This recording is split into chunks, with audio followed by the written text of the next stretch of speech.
Hello and welcome to the Ending Body Burnout Show. We are your hosts, Chris and Philly, co-founders of a multi-award-winning functional medicine practice, serving busy people with energy, mood and gut issues. While busyness, addictive doing, people-pleasing and perfectionism might be the norm, it's not normal, and it's a major contributor to health issues. Our goal with this show is to give you a holistic root cause approach to healing your body so that you don't have to continue doctor or diet hopping or popping a gazillion supplements hoping something might stick. So get ready to heal your body, get your spark back, deeply connect with yourself and step into the life of your dreams. Let's dive in.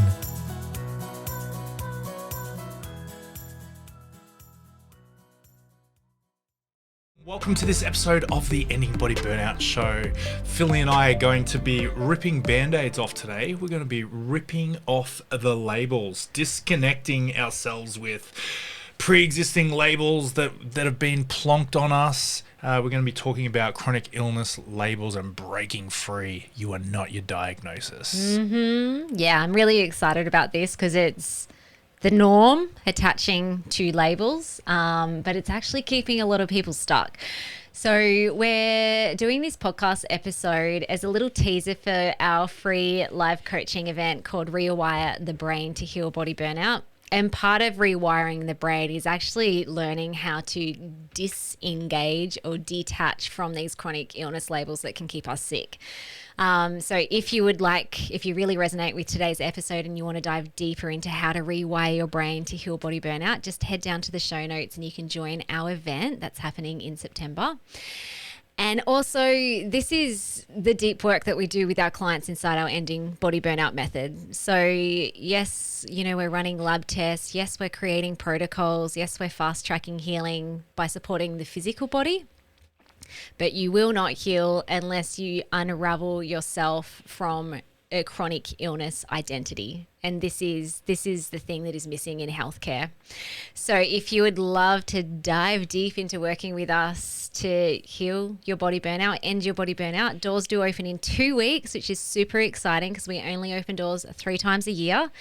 You can go down to the show notes, join the wait list. If you're on the wait list, it does mean that you do get first dibs on a spot. So our program includes one-on-one consults and coaching. So we do have to cap the amount of people that we allow into the program so we can serve you. So you get first dibs, plus you also get access to exclusive waitlist early bird bonuses if you join up in the waitlist period or the early bird period, which is 2 days before the doors open to the rest of the public.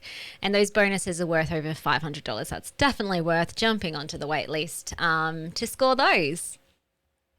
Yeehaw. Okay, so have you ever been to a conference? This isn't in our show notes. I'm just tying this to Philly. Have you ever been to a conference where you have to wear a name tag? Yes. It's like, my name is Philippa. My name is Chris. Yeah. Imagine if you walked into one of those things and you're just like, I am unable to heal because I am a chronic this, that, or the other ill person. And that's really what we're talking about today, isn't it? It's like you rock up to the game of life, to the conference of life, and you've been allocated you've been provided a diagnostic name tag, and it's really unhelpful to continue to wear those name tags. Now, there are a couple of name tags that or labels that we're not going to touch today. We won't talk about those, but the ones that we are going to talk about, it's like ripping it off and having something more empowering. Yeah. So let's give you some examples of what we're talking about with these labels. And essentially the labels that are limiting are labels that either aren't true or you have a thing, but it's curable. You weren't born with it. You don't have to live with it for the rest of your life. You've developed it over time. It can be resolved. So when we attach onto certain labels as if it's truth, as if it is who we are, it's our name tag, it will become a self-fulfilling prophecy. You continue to perpetuate that. So some examples would be things like, I'm not a good sleeper. I have anxiety.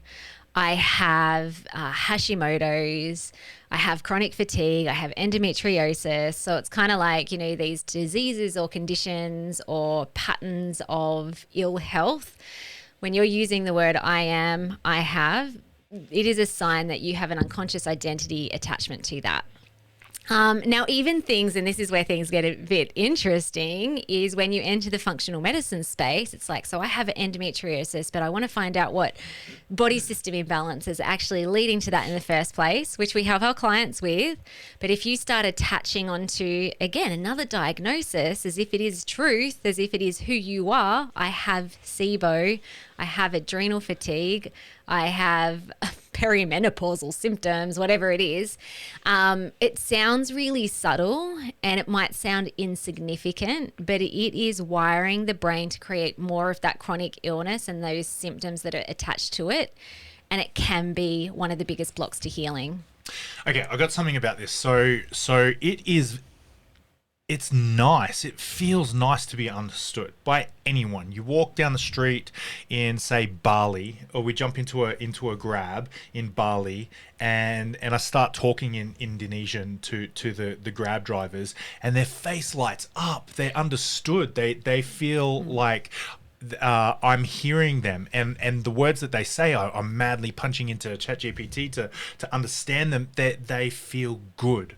Right. And so when we go through testing, even with our clients through functional medicine labs, or you go to the doctor and you get a diagnostic and it's like, hey, here's your name tag.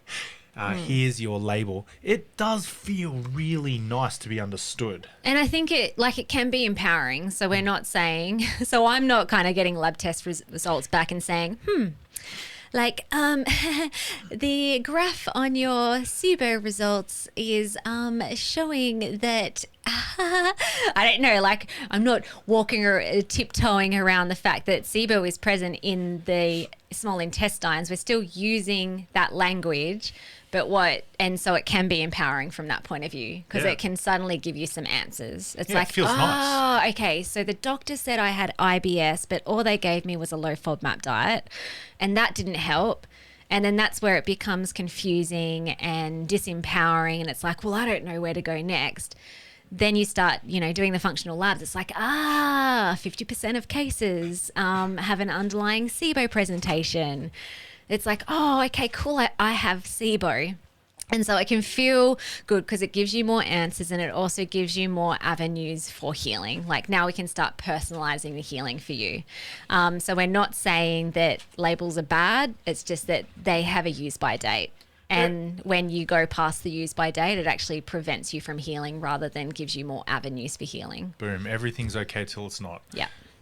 Just a couple of other labels too. So these ones are more, and I hear this so many times in initial consults. So when someone first starts working with us and they're having a connect the dots initial consult with me, I'm such a complex case. I'm the difficult one. I'm a write-off. So they're like just other labels that I would encourage you to be aware of if you're noticing that you're thinking them or you're saying them out loud. And there's very good reason why people start developing those labels, which we'll break down. Okay, so what's going on beneath the surface from a neuroscience, brain wiring point of view that leads to this attachment to labels and causes it to become an unconscious identity. So your brain is constantly trying to make sense of who you are and how you exist in the world. And this starts right back in infancy. And it continues as an adult. So a child before the age of 7, little sponges trying to like create their own identity, trying to make sense of who they are and how they exist in the world. And this continues until the day we die because we're sense-making creatures. So without an identity in the human body, in the human brain, in the human psyche, unconscious mind, there's chaos and uncertainty. So this is why we try and make sense of who we are at an identity-based level. Now, unfortunately, there's a tendency when you're burnt out, you're experiencing chronic ill health, that you start attaching onto chronic illness labels and begin to identify to them. Because, as Chris brought up before, it can feel good. and it can feel empowering, and it can give you answers, and it can make sense of the mess of the signals that are coming from your body. And so this is why we can start attaching onto these labels, and they become who we are, and you identify with them because we're sense-making creatures, and we need to make sense of what's going on in our body, in our mind, in our life, in our reality. So anytime you hear yourself thinking or saying, I am, or I have, you know, or I know, and maybe you're now learning, and you can choose to know this if you think it's helpful, that there is an attachment to the label.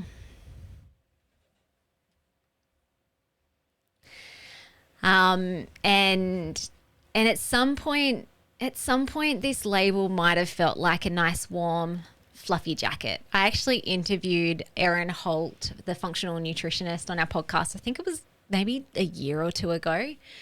And so this little metaphor is from her, and I just love it so much. So it can feel like this nice warm jacket. It's like, I've got answers. I know what's going on.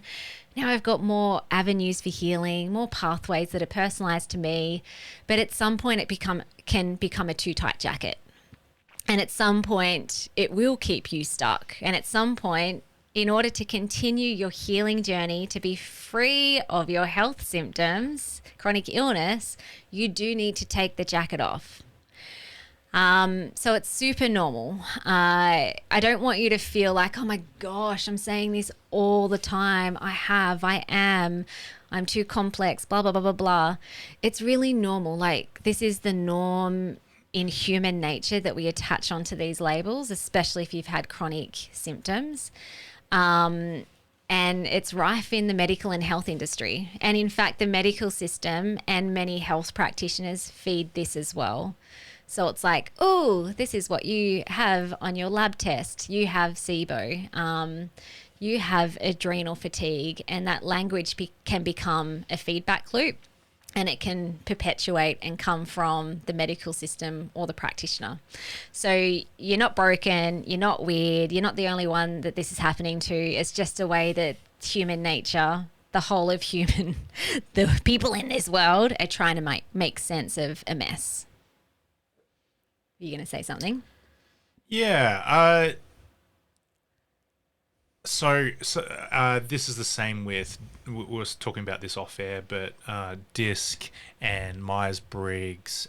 So you jump onto 16 Personalities or whatever website, and you do your Myers-Briggs or Enneagram or something like that. And I think at that time that you do the test, you probably identify with one of those labels. But that doesn't have to be like those labels, those personalities don't have to be the same personality you'll take with for the rest of your life. You can, yeah. And there's now come at me with lots of opinions if you want to, but it's the same sort of thing. And I see a lot of people saying, no, this doesn't suit my personality, and they don't grow, they just stay. You know, it's the same sort of type of thing. Yeah. And I know in the past when I've done personality tests, I think especially like in our marriage, because we always ended up being complete opposites on personality tests, it was actually really helpful at the time, because it's like, they're reading my mind. This is who I am. Yeah, you feel understood. Feel understood. They give you some strategies, some techniques to lean into your strengths and different strategies to overcome the weaknesses of the patterns. But here's where it can become limiting, is that you don't have to continue those patterns for the rest of your life. You could actually change and transform, and 10 years later you do the same personality test and you get something different.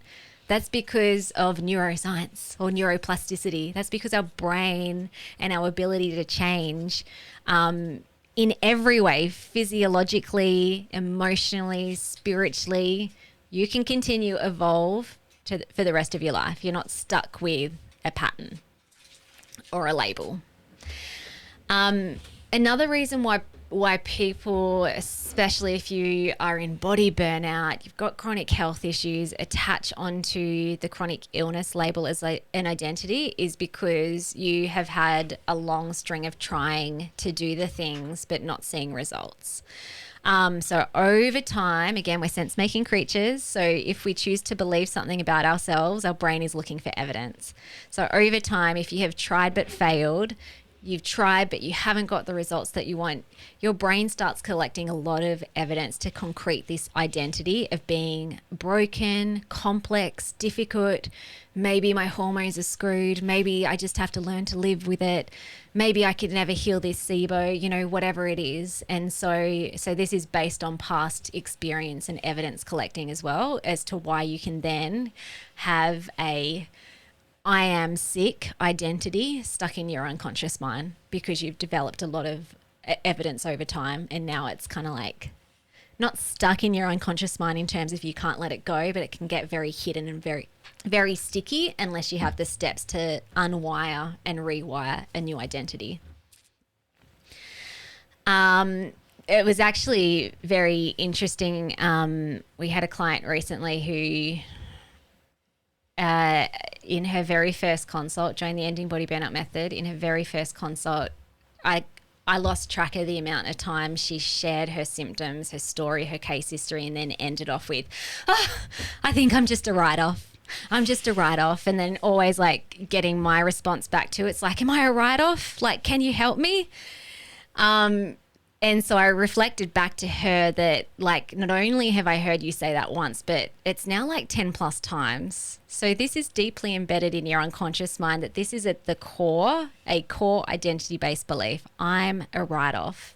Now, it was very interesting. This actually isn't a happy news story, but early into her journey, she had some negative reactions to some supplements. Sometimes that happens. We just need to troubleshoot. We need to change up the plan. And she threw up her hands and quit early, as opposed to, leaning into coaching, leaning into what's actually going on inside her body. Maybe even this I'm a write-off is actually causing you to feel like, I reacted to the supplements, just another piece of evidence that I'm a write-off. Not even these natural things can help me. Okay, goodbye. I'll just have to learn to live with it. So this stuff is like happening underneath the surface, but it is dictating whether you will heal or not. And another reason why we get stuck with these labels, they get very sticky, is social reinforcement. So if you have had chronic health issues for a long time, maybe like months, even years, or even decades, people in your circle can start referring to you as a certain type of person. Or maybe you're referring to yourself, about yourself to them as a certain type of person. So for example, with your family or with your friends, they kind of just get to know you as the sick person. The one that can't always make it to the things, the one that they have to tiptoe around their kitchen when they have you over at their house for dinner, and they have to make sure that there's no dairy, there's no onion, there's no salicylates. And so this social reinforcement, which often comes from love, it's like, oh yeah, you've got some special needs. Okay, I want to make sure that you still feel loved and accepted here. But it can actually again do a feedback loop to the brain that, oh yeah, I am the sick person, I am the ill person, I am the difficult person, I am the complex case, I am the one with the gut issues. So that's a really big one. Or you find the forum of friends, you get the diagnosis. That is going to be my top tips to start unwiring this, but keep going. Yeah. And you find your friend, you jump onto Google, Dr. Google, and I've got my new label. Where are my fellow red labels? Where are my fellow blue labels? Where's my PCOS Facebook group? All my people, put your hands up. Okay, yep, I'll come over there. It's like at a conference, it's like all the people who speak your language, and you go hang out with those people. It's way easier to be understood when you hang out with people who speak that same sort of language as you. Yeah, and some of those communities can be really helpful. Super helpful. Like, we have we have a program called Ending Body Burnout Method. Right, yeah. You know, people are going to, we use that language because people can put their hand up and say, I am so burnt out and my body is screaming at me.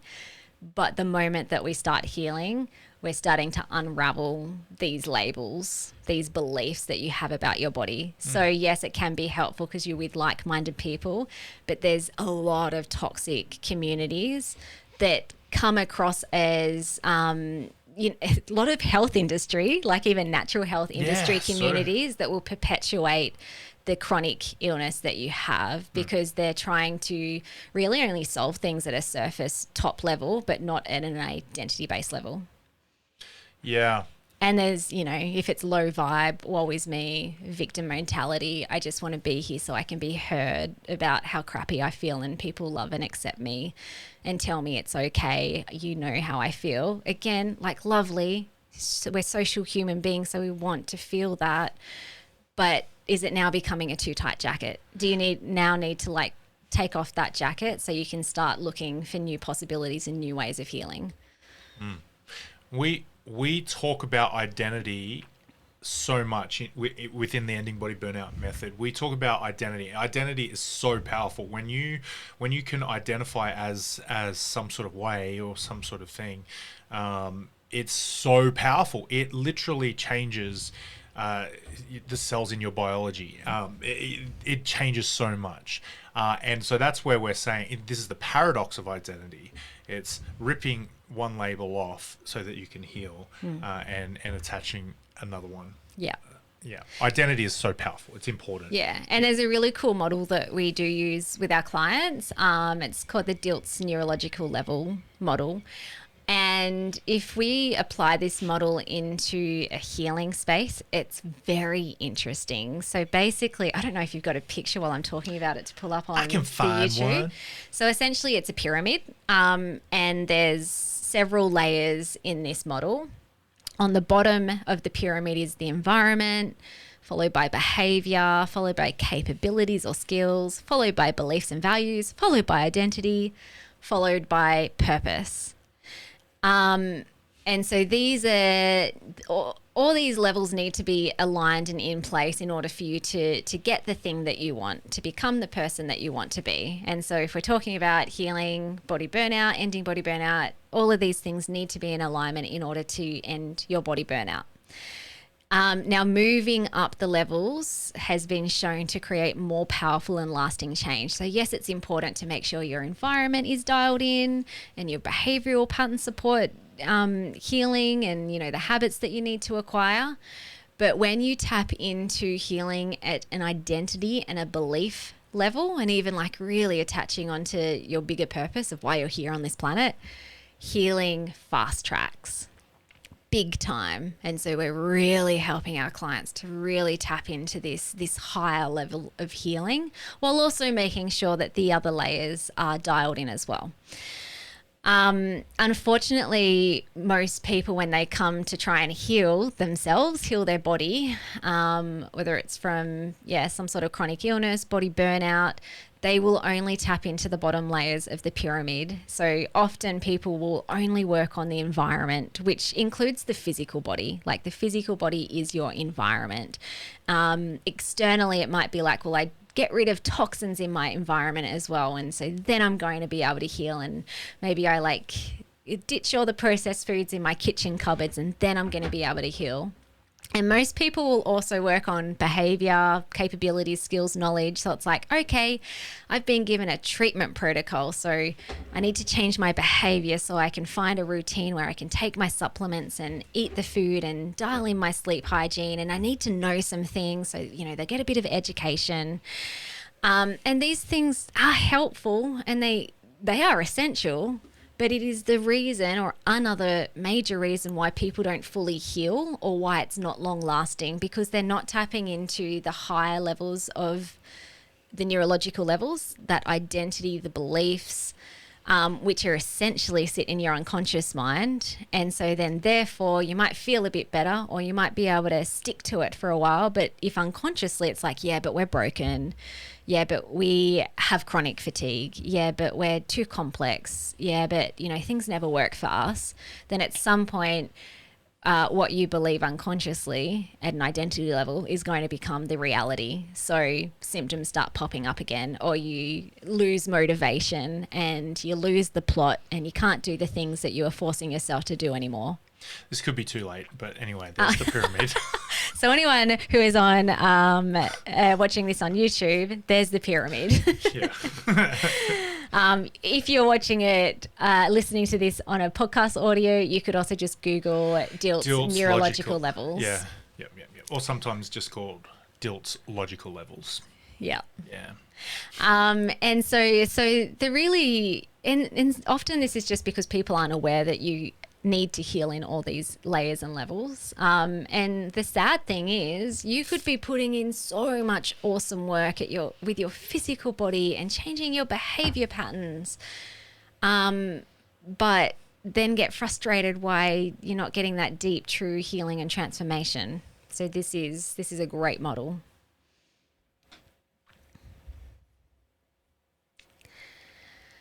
Okay, let's chat about some rewiring. Like, how do we rewire? How do we unravel, detach, disengage from these identity-based beliefs around chronic labels? You got to know you got one on. You got to be aware. Awareness, big one. Always going to be the first thing. Everything always starts with awareness. Most of our transcending models, our growth models, will have some sort of an awareness piece at the start. So recognize your health condition as an identity. It's a crucial first step. So yeah. Get to know that. So get to know that. And I gave a couple of little clues early on. So if you're finding yourself thinking or saying, I am X condition or limiting belief, or I have, this is a sign that there's an unconscious identity attachment. And language is the purest form of knowing. So if you say it once, it might just be a little bit of just like, oh, I didn't actually mean that. But if it's a pattern, so if it's like, far out, now that I'm tuning into this and I'm becoming aware, I say this a lot. This is definitely a pattern. So when there's patterns of language patterns, it's always going to show what's stored as truth. And I do that in like little rabbit ears. What's that called? Quotation marks. When the patterns show up, this is going to reveal what you believe to be true in your unconscious mind. Language, behavior never lies. Then the next step, and like the next two steps are really, we don't have the scope to talk about this on the podcast today, but I do want you to want to leave you with some really actionable, tangible things that you could implement straight away. But the next two steps are super important. So get to the root, what we call the root cause belief. What's the root cause belief underneath this attachment to brokenness or chronic illness, the things that are showing up in your behavior patterns, your thought patterns that are actually taking you away from healing rather than moving you towards. And when you can get to that deepest root, and this is where we're going beyond just saying I have SIBO or like I am a difficult case, there's going to be something even deeper, something really, really core at an identity level, which is often some sort of I am not enoughness, I am weak, I am incapable, I am unlovable. We've talked a lot about this on our podcast in previous podcast episodes. So that's what we're talking about in terms of getting to this deep root belief and really identifying when was the first time you accused yourself of that. So that's, number 2, getting to that. And then mission number 1 is changing that root. And then all these other branch belief stories, attachments will start to just disintegrate because the foundation is no longer there. And we will be diving into the deepest root cause belief in day 2 of Rewire Your Brain. And we're actually going to take you through some coaching steps as well. So if you would like to attend that free coaching week, just jump down to the show notes and you can register. And then next step is, and again, this is what we do very thoroughly, robustly with our clients inside the Ending Body Burnout method is, all right, now it's time to rewrite, reimagine, rewire, not just the beliefs, but also the past events that are holding those beliefs in place. So there's going to be a bunch of memories. They might be traumatic. Often what we find is they're traumatic to the little child that experienced them, but they're what we would consider little t traumas. Things that happen to most children, but for whatever reason, it's got stuck in your unconscious mind because you had a lot of charged emotion around that time.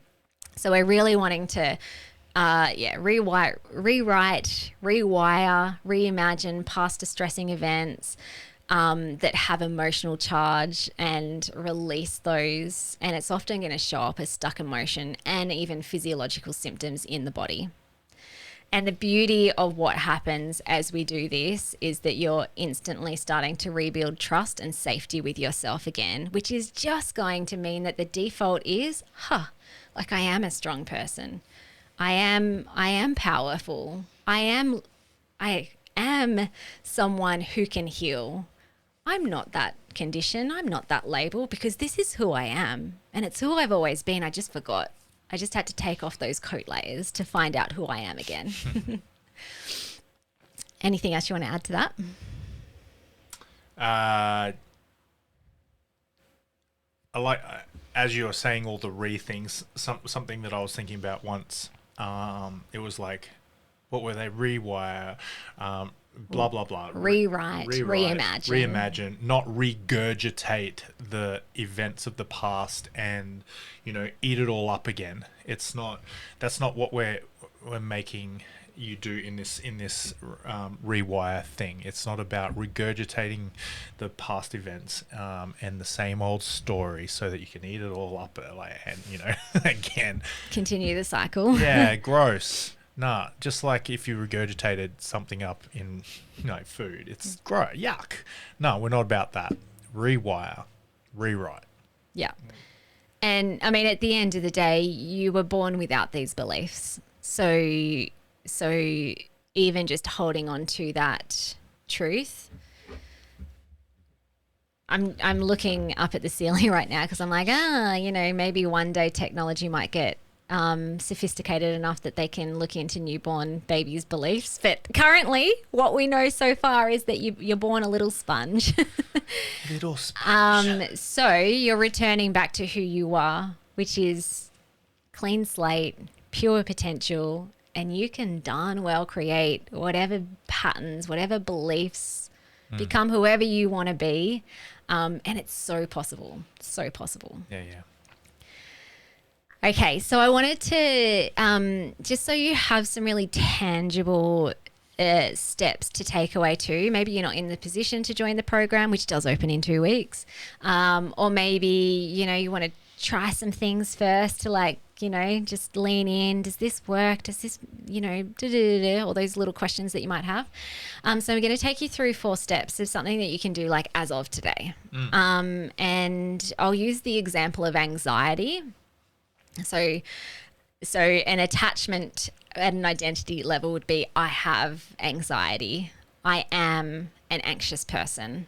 So when you hear yourself saying I am, I have, that's your awareness piece. And to start untangling from the untangling from the condition or the symptom, you can switch that to I'm experiencing anxiety symptoms. So this isn't toxic positivity. You're not just pretending that your current reality isn't there, but you're starting to untangle yourself from the label at an identity base. Oh, I am a person, a woman, a man, experiencing some anxiety symptoms. And so already this starts to create more freedom because it helps the brain to detach from you at an identity level. And then the next step would be, to make this even more powerful, is start neutralizing the symptom or the pain or the illness by naming it just as a sensation. So next step would be, instead of just saying I'm experiencing anxiety symptoms, you could actually get more specific in terms of, well, what is the sensation that I'm currently experiencing right now that makes me feel like I'm experiencing anxiety symptoms. And this is like, we teach our clients in our Ending Body Burnout Method program to start using the word sensation, because for a lot of people that's really neutral. It's like, oh, sensation, whereas symptom, because it's so prominent in the health industry, in the chronic illness space, has a lot of negative connotations.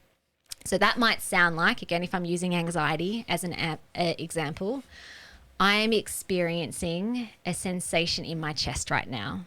Because for some people, when they experience anxiety symptoms, it might feel like their chest is constricting, like they can't breathe properly.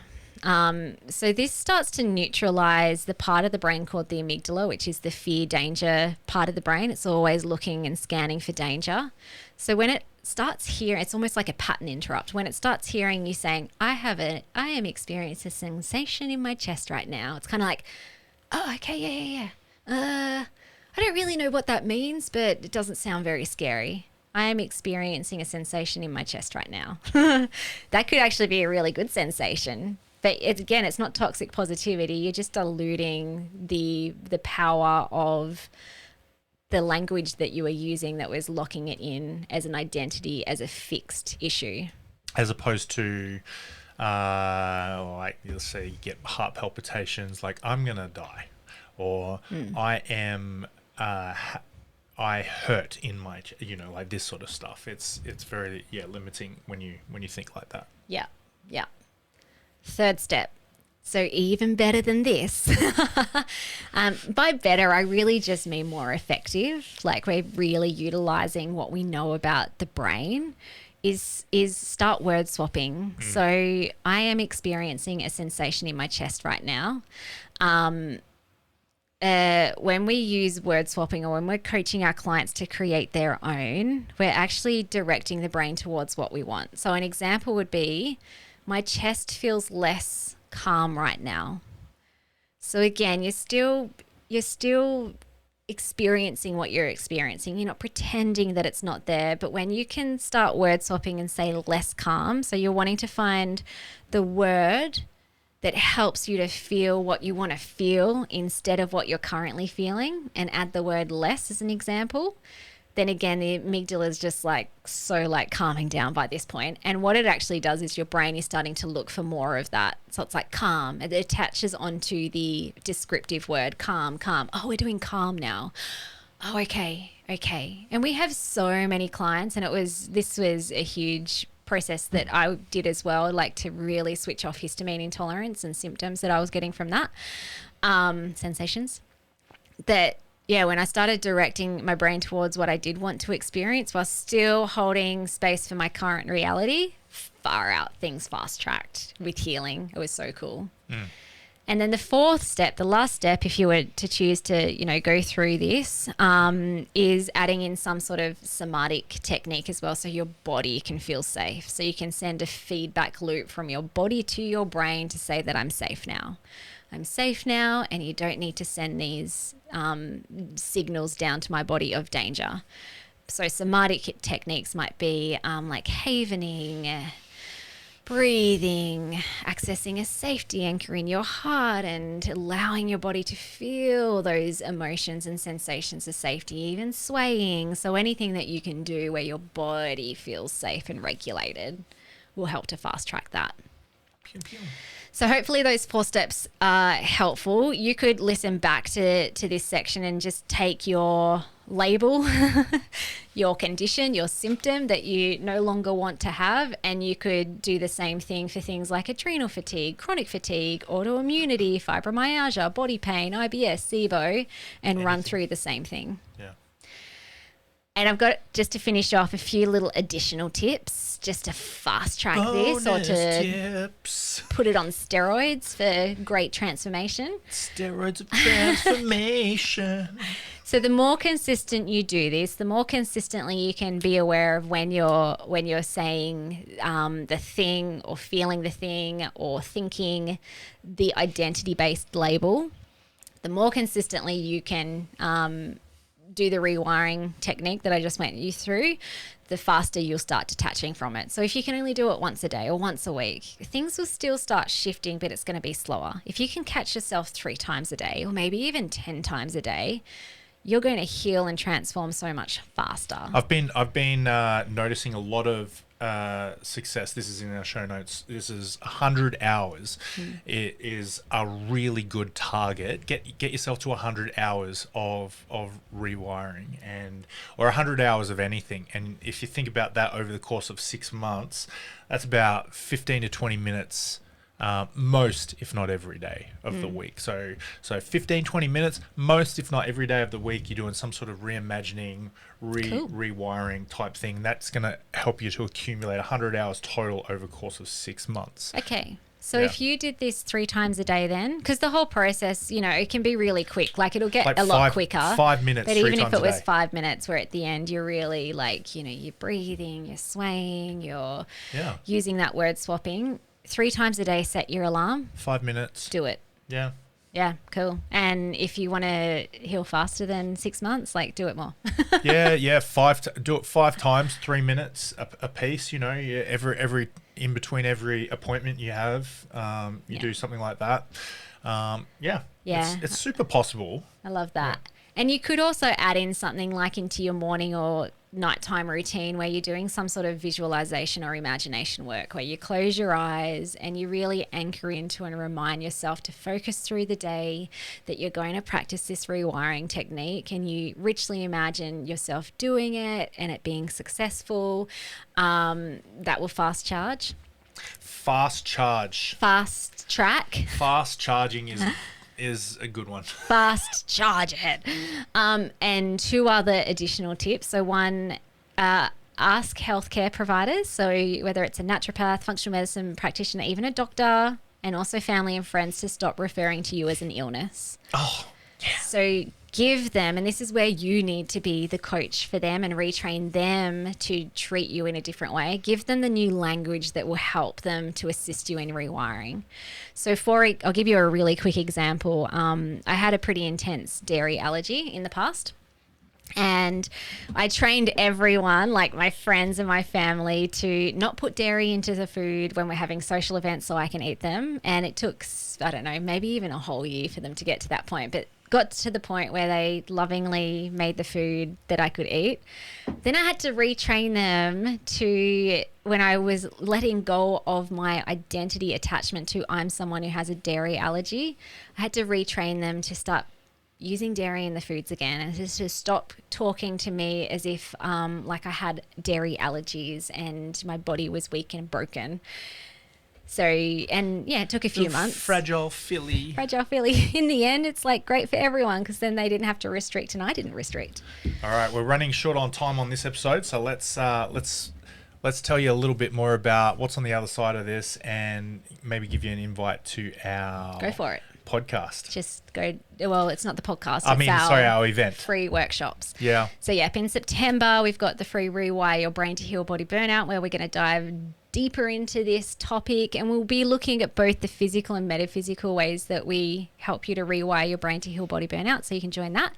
And also, if you would really love and ready to dive deep into your healing and move from just consuming information to transformation, definitely jump down to the wait list in the show notes and join the wait list to our Ending Body Burnout method. Do it. It's going to be awesome. All right, guys. Hopefully we get to catch you there. Have a good one. See ya.